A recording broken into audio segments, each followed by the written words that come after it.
this is Dr. Anderson. I'm here with Leslie. He comes to us from Nebraska. He had surgery for his restless legs and had drop foot too. He had drop foot. So and the restless legs was a biggie for you, right? And on his right leg primarily, right? It was both legs. But I mean, the drop foot was on the right, I should say, Yeah. and restless legs is on both.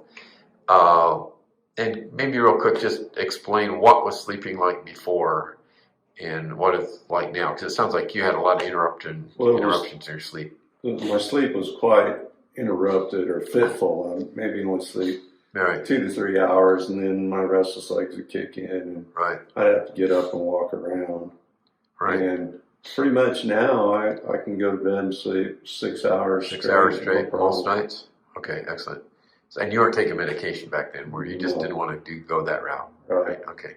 So, and again, he's 90 days out. I just want to explain that to you all watching, and know that we have people from many years ago that are still fine, and so this really can work for you too. Like I mentioned, you had drop foot. There might be a little bit of improvement there. We're not sure, but it's something where Very little, if it is. but the same nerve tunnels that can affect your drop foot also causes restless legs, which is interesting. And a lot of you might want to look at his other videos to see that. But we have people that on occasion we are able to help with the drop foot and the restless leg simultaneously.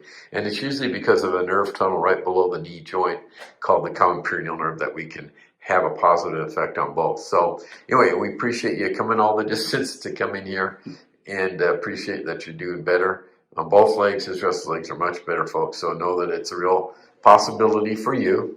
And especially if you're on medication, want to get off of it, that's something you might want to consider.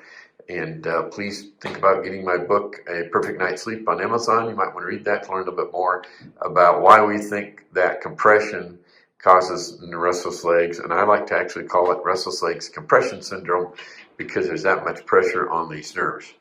And so Leslie can testify to that, because his nerves are happy now. Yes, sir. And there's not that compression, and he's able to sleep restfully. So thank you again. And if you're watching, subscribe to our YouTube channel and learn more by looking at some of our other videos. Thank you.